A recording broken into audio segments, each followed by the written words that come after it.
A gente vai conversar agora com o escritor, professor de História e Filosofia, o Vladimir Miguel Rodrigues. O Vlad. Tudo bom, Vlad? Obrigado por estar aqui com a gente, viu? Bom dia, Alexandre. Bom dia aí a todos os telespectadores. Contente em estar aqui de volta, né, Alexandre? Pois é, fazia tempo, hein? Eu sempre vim aqui, sempre muito bem recebido, agradeço inclusive a vocês. E depois com a pandemia a gente fez muito em casa, né? E agora estou aqui de volta, muito feliz em estar aqui contigo. Legal. Vlad, bom, feito essa breve resumo aí dos acontecimentos da última semana, vamos falar primeiro de São Paulo. Como é que você analisa o cenário eleitoral em São Paulo? Temos aí Rodrigo Garcia, do União Brasil, o antigo DEM. Temos o Tarcísio de Freitas, ministro do Bolsonaro, que vai disputar pelo Republicanos. E aí a parte mais à esquerda ali, Fernando Haddad do PT, e o impasse ainda sobre a candidatura do Márcio França. Como é que você analisa esses candidatos? Olha, Alexandre, o cenário de São Paulo é um cenário muito curioso e ele, de certa forma, é um reflexo do cenário do Brasil, porque se a gente analisar as pesquisas que vêm saindo nesses últimos meses, elas colocam o favorito neste momento, e eu quero deixar bem evidente para o nosso telespectador que a pesquisa ela é uma fotografia do momento exato. Então, nesse momento, quem está à frente é Fernando Haddad. Acredito que Haddad com certeza estará no segundo turno. Ainda mais com essa possível união junto a uma centro-esquerda. A gente precisa ver a situação de Márcio França, se Márcio França vai ser candidato ou não. Mas eu acredito que uma vaga no segundo turno deve ser de Fernando Haddad. Pela força que ele tem dentro da capital, tá? Nas cidades do ABC Paulista, e também puxado por um grande cabo eleitoral que é o Lula.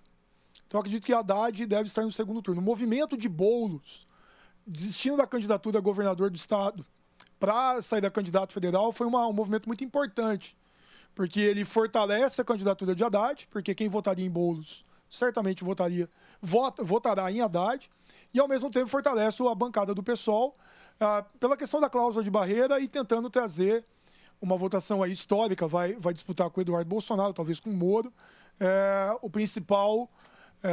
o cara mais votado dentro do estado de São Paulo a nível de deputado federal. Então, eu acredito que Haddad ele se consolida nessa posição de principal expoente num segundo turno. Se o Márcio França, se as negociações com o PSB tirarem Márcio França da candidatura do governo do estado, isso deve fortalecer mais Haddad. Porque aquela pessoa de centro-esquerda, que tem algum tipo de aversão a Haddad, talvez pela prefeitura em São Paulo, tem a tendência de votar junto a Haddad. E agora o restante é que vira uma grande briga. Vamos colocar Márcio França na casa de uns 15% a 20% de intenções de voto. Vamos imaginar que 10% de França vão se diluir entre quem? Aí é que está a grande questão. Porque você tem, de um lado, o Rodrigo Garcia, que tem a força da máquina do Estado, só que pesa muito contra o Rodrigo uma posição contrária à Dória. E eu acho que aqui no estado de São Paulo, a rejeição ao Dória, principalmente pelo lado do grande empresariado, pelas pessoas que tiveram os seus negócios afetados durante a pandemia e são alinhadas ao bolsonarismo, fizeram com que aquele capital político que o governador sempre tem, e que é histórico do PSDB desde os anos 90, aqui no estado de São Paulo, ele se diluísse. E esse capital que sempre ia para o Tucano, ele vai para quem? Aí é que está a grande questão. Ele deve migrar para o Tarcísio. Acho que pela primeira vez o PSDB está realmente ameaçado mesmo no estado. Eu acho que existe uma ameaça real do PSDB perder o governo do estado, tá? Ou para PT, ou então para o PL, para o grupo do Bolsonaro. Agora, a questão do Tarcísio, qual é a maior rejeição que o Tarcísio vai enfrentar?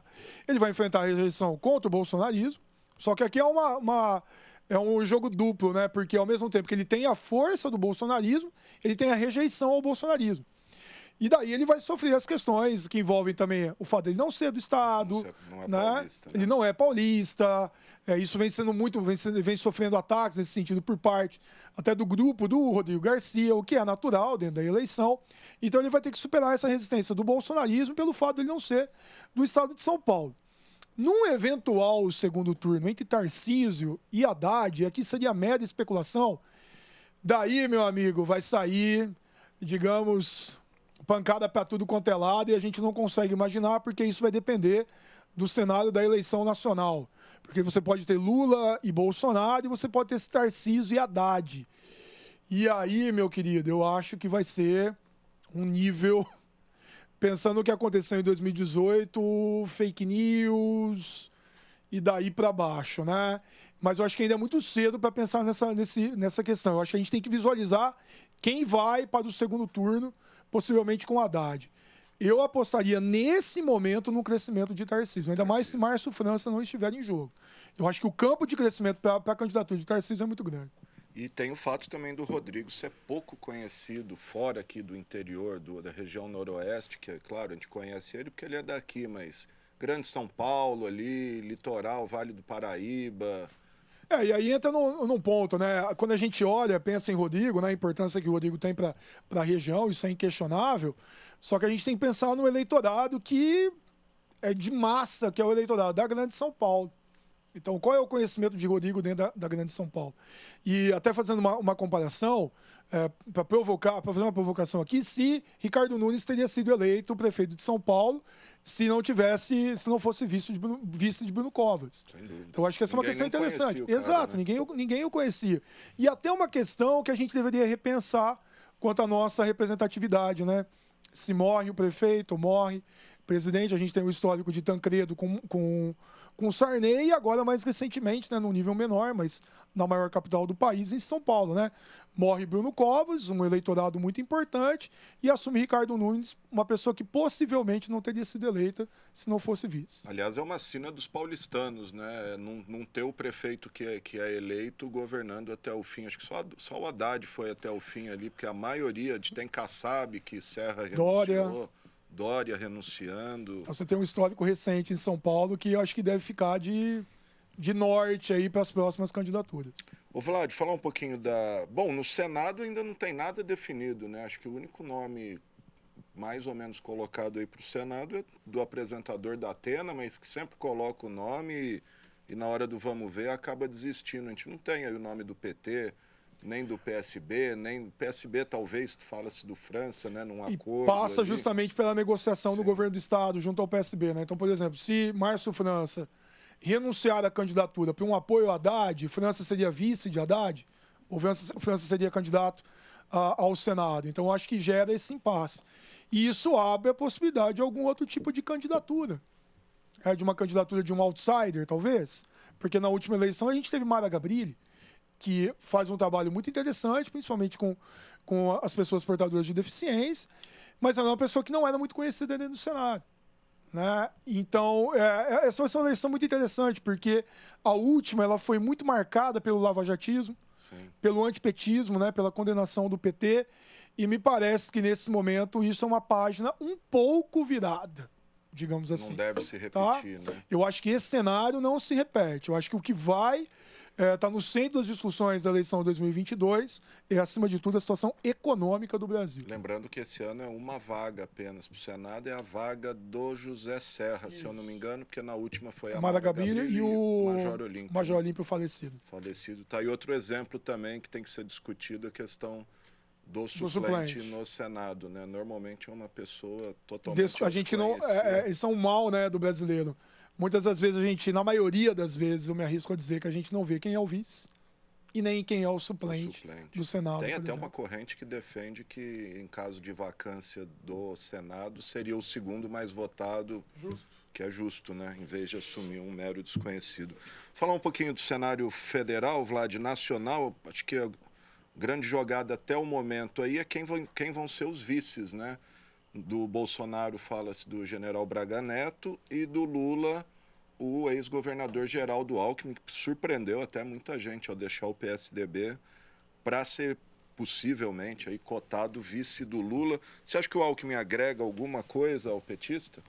Essa é uma questão importante e eu acho que é a grande discussão do momento, né? Eu entendo que o Alckmin, nesse contexto de Lula, ele é a nova carta ao povo brasileiro. Lembrando a carta ao povo brasileiro de 2002, né, de 20 anos atrás, quando o PT assume um compromisso junto ao mercado financeiro de seguir as políticas de austeridade naquele contexto de Fernando Henrique Cardoso, né, de não dar nenhum cavalo de pau dentro da política econômica. Olha, eu acredito que dentro da candidatura de Lula, você não teria a possibilidade de um vice que estivesse muito alinhado ao espectro da esquerda. Isso é inviável. Aí agregaria menos ainda. Né? Exatamente. Não tinha como o Lula radicalizar junto à esquerda, pensando na possibilidade de uma não só uma eleição, mas de assumir e governar. Então, eu acredito que o PT ele tenha pensado em duas questões. Primeiro, né, tentar alguém pró-mercado, tá? E tentar alguém que atraia o empresariado.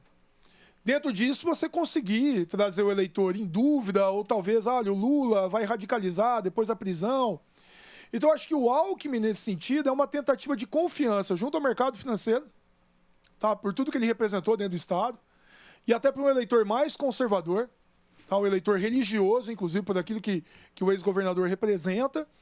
Então, eu acho que, assim, agregar, Alexandre, é uma palavra talvez muito forte, mas eu acho que talvez Alckmin amenize alguma rejeição que possa haver dentro do mercado e também de núcleos conservadores e golpistas que podem existir dentro dos quadros militares. Eu acho que ele vem para dar essa legitimidade, dar um voto de confiança a um possível governo de Lula. E até uma possível governabilidade num possível governo Lula, né? Porque o que mais difícil do que talvez ganhar a eleição vai ser governar ali com o Congresso. E isso não está sendo pensado somente pelo lado do Lula, na federação que se quer constituir, para que você não fique refém de um grupo político, que é o que o Partido Liberal, o PL, está fazendo junto a Bolsonaro, que hoje constitui a grande bancada. Então, tanto Lula quanto Bolsonaro pensam nessas alianças com uma governabilidade futura, para que você não fique refém, por exemplo, de um centrão como o Bolsonaro é.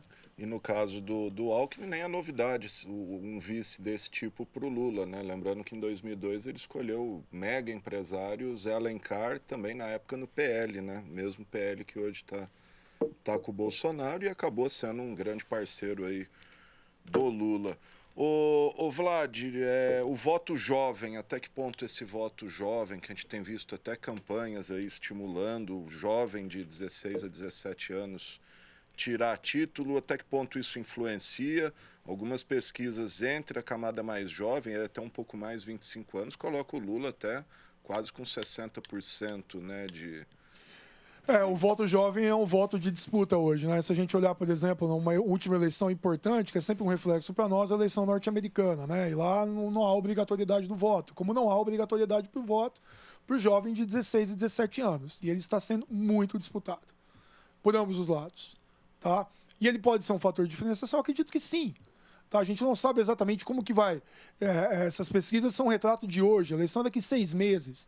Mas eu não tenho dúvida alguma de que vai ser uma eleição muito disputada. Então, se você conseguir ter esse jovem junto ao seu candidato, e aí a gente tem que pensar que não é somente para o nível da eleição do Executivo Federal, mas também para as eleições de deputados e senadores, que talvez o impacto seja ainda maior na votação na legenda. Então, eu acho que esse jovem, que historicamente constituiu um ativismo significativo no Brasil, né? Vamos pensar durante a ditadura militar, o impeachment do Collor em 92, caras pintadas, né? Tá?